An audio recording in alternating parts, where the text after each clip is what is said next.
জুবিন গাৰ্গৰ ন্যায় প্ৰসংগত আজি অখিল গগৈয়ে সদনত গৰজি উঠিল। আপোনালোকে নিশ্চয় দেখিছে আৰু তেখেতক আজি বহিষ্কাৰ কৰা হৈছে সদনৰ পৰা। কিয় কৰা হ'ল আপোনালোকে নিশ্চয় দেখিলে যে তেওঁ জুবিন গাৰ্গৰ প্ৰসংগ লৈ বহুকেইটা প্ৰশ্ন মুখ্যমন্ত্ৰী হিমন্ত বিশ্ব শৰ্মা তেওঁৰে কৈছিলে যে মুখ্যমন্ত্ৰী হিমন্ত বিশ্ব শৰ্মাক এই বুলিও কৈছিলে যে বিজেপি দলটো এটা বটলা পাৰ্টি বুলিও কৈছিলে।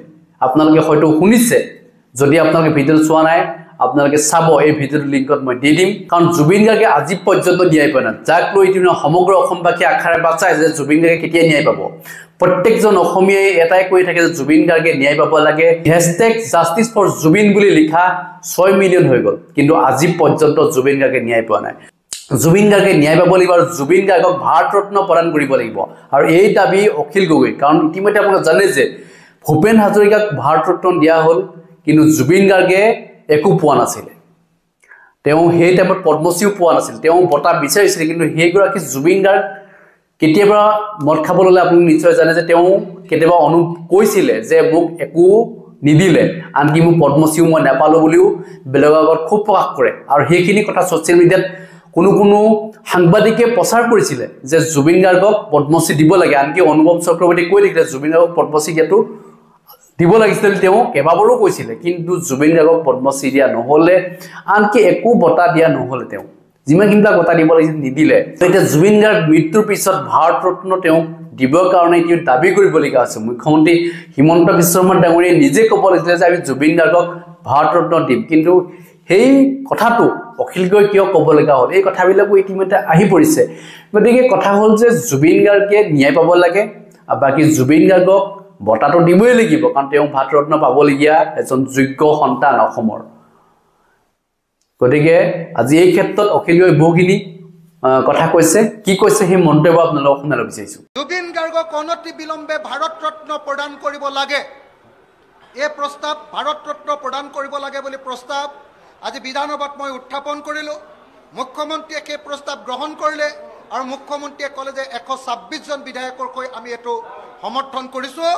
আৰু বিধানসভাৰ অধ্যক্ষ ডাঙৰীয়াক অনুৰোধ জনাইছে যে বিধানসভাৰ তৰফৰ পৰা জুবিন গাৰ্গক ভাৰত ৰত্ন দিবৰ কাৰণে এটা সমূহীয়া প্ৰস্তাৱ ভাৰত চৰকাৰৰ ওপৰলৈ পঠিওৱা হওক। অসমৰ মুখ্যমন্ত্ৰীজন আজি অনবৰতে উত্তেজিত আৰু ইৰিটেটেড হৈ আছিলে, কাৰণ তেওঁ অন্যায়ভাৱে জুবিন গাৰ্গৰ মৃত্যুৰ তদন্তটো CBIক নিদি আৰু বিদেশত হ'বলগীয়া তদন্ত কোৰ্টৰ জৰিয়তে নকৰি এই গোটেই তদন্তটোক তেওঁ অৰ্থহীন তদন্তত পৰিণত কৰিব খুজিছে। আৰু তেওঁৰ চৰকাৰৰ আজি মুখা খুলি দিয়া হ'ল যে এনেকৈ হ'লে কোনো পধ্যে জুবিন গাৰ্গে প্ৰকৃত অৰ্থত কেতিয়াও ন্যায় বিচাৰি নাপায় আৰু হত্যাকাৰীসকলে কেতিয়াও আচলতে শাস্তি নাপাব।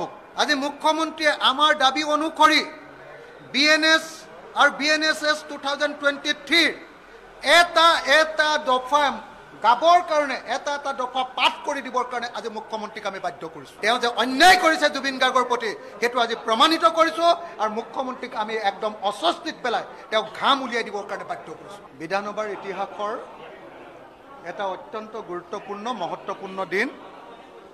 আমি প্ৰথমবাৰৰ কাৰণে মোৰ MLA জীৱনৰ প্ৰথমবাৰৰ কাৰণে এটা এডজৰ্ণমেণ্ট মোচন সভাস্থগিত প্ৰস্তাৱ প্ৰথমবাৰৰ কাৰণে গৃহীত হৈছে আৰু তাৰ ওপৰত আলোচনা হৈছে।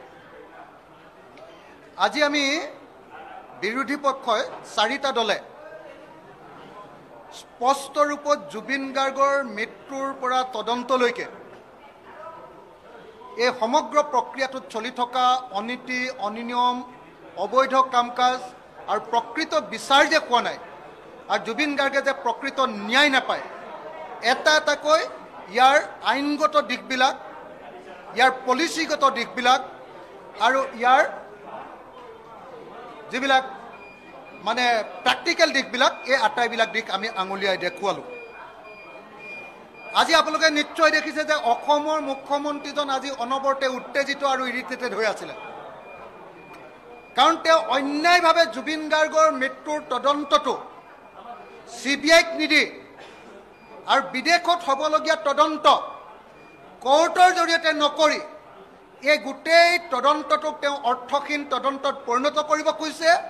আৰু তেওঁৰ চৰকাৰৰ আজি মুখা খুলি দিয়া হ'ল যে এনেকৈ হ'লে কোনো পধ্যে জুবিন গাৰ্গে প্ৰকৃত অৰ্থত কেতিয়াও ন্যায় বিচাৰি নাপায় আৰু হত্যাকাৰীসকলে কেতিয়াও আচলতে শাস্তি নাপাব।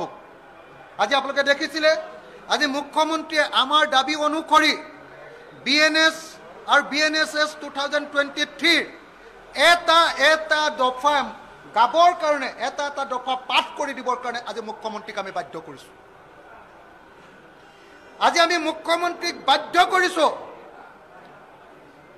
কৰিছোঁ যে জুবিন গাৰ্গৰ মৃত্যুৰ পাছত জুবিন গাৰ্গক অনতি বিলম্বে ভাৰত ৰত্ন প্ৰদান কৰিব লাগে। এই প্ৰস্তাৱ ভাৰত ৰত্ন প্ৰদান কৰিব লাগে বুলি প্ৰস্তাৱ আজি বিধানসভাত মই উত্থাপন কৰিলোঁ। মুখ্যমন্ত্ৰীয়ে সেই প্ৰস্তাৱ গ্ৰহণ কৰিলে আৰু মুখ্যমন্ত্ৰীয়ে ক'লে যে 126 জন বিধায়কৰ হৈ আমি এইটো সমৰ্থন কৰিছোঁ আৰু বিধানসভাৰ অধ্যক্ষ ডাঙৰীয়াক অনুৰোধ জনাইছে যে বিধানসভাৰ তৰফৰ পৰা জুবিন গাৰ্গক ভাৰত ৰত্ন দিবৰ কাৰণে এটা সমূহীয়া প্ৰস্তাৱ ভাৰত চৰকাৰৰ ওপৰলৈ পঠিওৱা হওক। এই প্ৰস্তাৱো আজি গৃহীত হৈছে। গতিকে আজিৰ দিনটো একেটা সময়তে মই বাৰম্বাৰ কৈছিলোঁ যে বিজেপি চৰকাৰখনে জুবিন গাৰ্গক হত্যা কৰিলে। বিজেপি চৰকাৰখনে জুবিন গাৰ্গক হত্যা কৰাই নহয়, বিজেপিৰ মুখ্যমন্ত্ৰীয়ে তেওঁক বাৰম্বাৰ আদৰ্শগতভাৱে আত্মা তেওঁক হত্যা কৰি আছে। আৰু যিবিলাকে হত্যা কৰিছে, যি ইনষ্ট্ৰুমেণ্টেল, যি হাথিয়াৰ, সেই মানুহবিলাকক গ্ৰেপ্তাৰ নকৰিবৰ কাৰণে বিজেপি চৰকাৰখনে ব্যৱস্থা লৈছে। আৰু এটাকে সেইকাৰণে দাবী জনাইছিলোঁ যে পবিত্ৰ মাৰ্গেৰিটা গ্ৰেপ্তাৰ হ'ব নে নহ'ব। মই দাবী জনাইছিলোঁ যে শ্যাম কানু মহন্তৰ পত্নী ডাইৰেক্টৰ হয় তেওঁ গ্ৰেপ্তাৰ হ'ব নে নহ'ব। মই দাবী জনাইছিলোঁ যে ৰিণিকী ভূঞা শৰ্মা তেওঁক তদন্তৰ আওতালৈ অনা হ'ব নে নহ'ব। মই দাবী জনাইছিলোঁ ইয়াতখনৰ কেপ্টেইনক তদন্তৰ আওতালৈ আনিব লাগিব। প্ৰত্যেকটো কথা আজি লিপিবদ্ধ কৰোৱা হৈছে আৰু চৰকাৰক বাধ্য কৰোৱা হৈছে প্ৰত্যেকটো কথাৰ ওপৰত উত্তৰ দিবলৈ। কিন্তু দুৰ্ভাগ্যবশতঃ সদায় মিছা কথা কোৱাৰ নিচিনাকৈ আজি মুখ্যমন্ত্ৰীয়ে মিছা কথা কৈছে। BNSS 112 112 নম্বৰ ধাৰাটোক তেওঁ বিপথে পৰিচালিত কৰিবলৈ চেষ্টা কৰিছিলে, কিন্তু মই উচিত প্ৰত্যুত্তৰ দিছোঁ। তেওঁক মানে একদম অস্বস্তিত পেলাই দিছোঁ। তেওঁ অশান্তি পাই গৈছে। তেওঁ মানে পলাবলৈ লোৱা এটা অৱস্থাত পৰিণত কৰি দিছোঁ। আপোনালোকে নিশ্চয় দেখিছে। সাধাৰণতে মুখ্যমন্ত্ৰীয়ে 2 ঘণ্টা ভাষণ দিয়ে, কাকো ক'বলৈ নিদিয়ে, তেওঁ নিজৰ কথাবিলাক কৈ থাকে, সদায় বা লয়। আজি এটাও তেওঁ তেনেকৈ ক'বলৈ আমি শান্তি দিয়া নাই। তেওঁ যে অন্যায় কৰিছে জুবিন গাৰ্গৰ প্ৰতি সেইটো আজি প্ৰমাণিত কৰিছোঁ আৰু মুখ্যমন্ত্ৰীক আমি একদম অস্বস্তিত পেলাই তেওঁক ঘাম উলিয়াই দিবৰ কাৰণে বাধ্য কৰিছোঁ। মই আনকি আপোনালোকে নিশ্চয় দেখিছে, আপোনালোকে আজি মুখ্যমন্ত্ৰী কেনেকুৱা অস্থিৰ হৈ আছিলে। একেলগতে আপোনালোকে নিশ্চয় দেখিছে, মই দেখুৱাই দিছিলোঁ যে তামিলনাডুত কেনেকৈ MLA থকাৰ পাছতো MLA ভাৰতৰ লগত ইংলেণ্ডৰ MLA থকাৰ পাছতো তামিলনাডুত জয়া ললিতা কেনেকৈ বাচি গ'ল কোৰ্টৰ জৰিয়তে কোৰ্ট এই তদন্ত নোহোৱাৰ কাৰণে, লেটাৰ্ছ ৰগেটৰী বা লেটাৰ অফ ৰিকুৱেষ্ট নোলোৱাৰ কাৰণে কেনেকৈ জয়া ললিতাৰ কেছটোত ৰেহাই পাইছিলে সেই কথাটো মাদ্ৰাজ হাইকোৰ্টে স্পষ্টকৈ লিখি থৈছে। তাত প্ৰচিডিঅ'ৰ লিখি থৈছে যে বিদেশত তদন্ত কৰিবলৈ ক'লে আমাৰ দেশৰ পৰা সদায় অকল লেটাৰ ৰগেটৰী থাকিলেই নহ'ব, কি কয় অকল MLA থাকিলেই নহ'ব, লগত লেটাৰ ৰগেটৰী পঠিয়াবই লাগিব।